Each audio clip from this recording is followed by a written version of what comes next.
Assalamualaikum warahmatullahi wabarakatuh.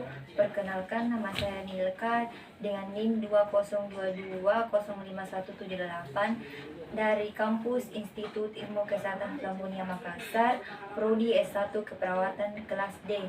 Berdirinya saya di sini untuk memenuhi tugas mata kuliah Ilmu Biomedik Dasar dengan dosen Ners Muhammad Abu. Baiklah, saya di sini akan menjelaskan tentang sistem reproduksi laki-laki dan perempuan. Sistem reproduksi adalah kemampuan makhluk hidup untuk menghasilkan keturunan yang baru.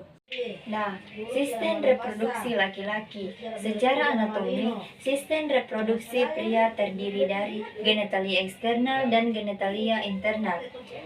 Genitalia eksternal terdiri dari penis dan skrotum, sedangkan genitalia internal terdiri dari testi dan organ-organ penunjang. Nah, di sini saya akan menjelaskan gambar tentang alat dan organ reproduksi pria. Selanjutnya, spermatogenesis. Spermatogenesis adalah proses pembentukan sperma. Spermatogenesis terjadi di dalam testi, tepatnya di tubulus seminiferus. Selanjutnya, testi terdiri atas sekitar 250 atau 800 kaki. Tubulus seminiferus penghasil sperma. Di tubulus seminiferus terdapat dua jenis sel, yaitu sel germinativum dan sel Sertoli. Sel germinativum sebagai besar berada dalam berbagai tahap pembentukan sperma. Sel Sertoli berperan penting dalam proses spermatogenesis. Selanjutnya, sistem reproduksi wanita. Secara anatomi, sistem reproduksi wanita terdiri dari genitalia eksternal dan genitalia internal. Genitalia eksternal terdiri dari mons pubis, labia mayora, labia minora, klitoris, glandula vestibularis mayor, glandula vestibularis minor.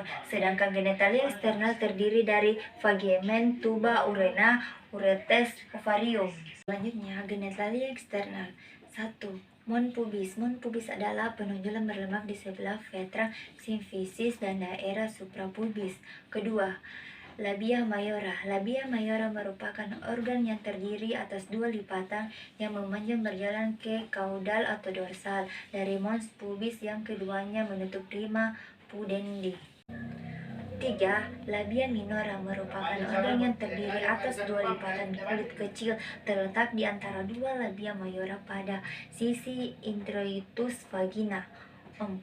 Klitoris terletak dorsa komisura interior labia mayora dan hampir keseluruh tertutup oleh labia minora. Kelima, glandula vestibularis mayor, sering juga disebut kelenjar Bartolini, merupakan kelenjar bentuknya bulat atau ovoid yang ada sepanjang dan terletak dorsal dari bulbus vestibule atau tertutup oleh bagian posterior bulbus vestibuli.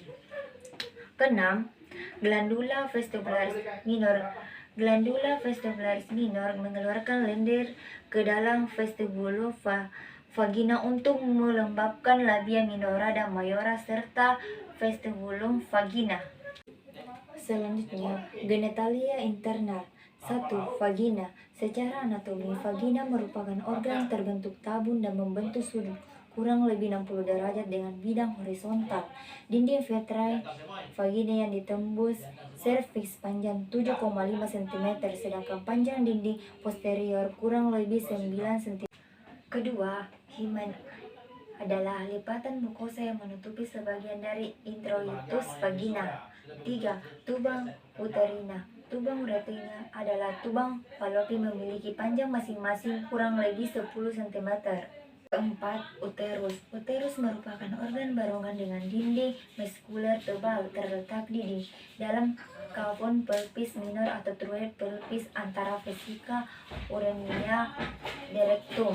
Kelima, ovarium. Ukuran dan bentuk ovarium tergantung umur dan stadium siklus menstruasi. Selanjutnya, menstruasi. Menstruasi adalah suatu keadaan fisiologi atau norma, merupakan peristiwa pengeluaran darah, lendir dan sisa-sisa secara berkala. Menstruasi disebabkan oleh berkurangnya estrogen atau progesteron secara tiba-tiba, terutama progesteron pada akhir siklus.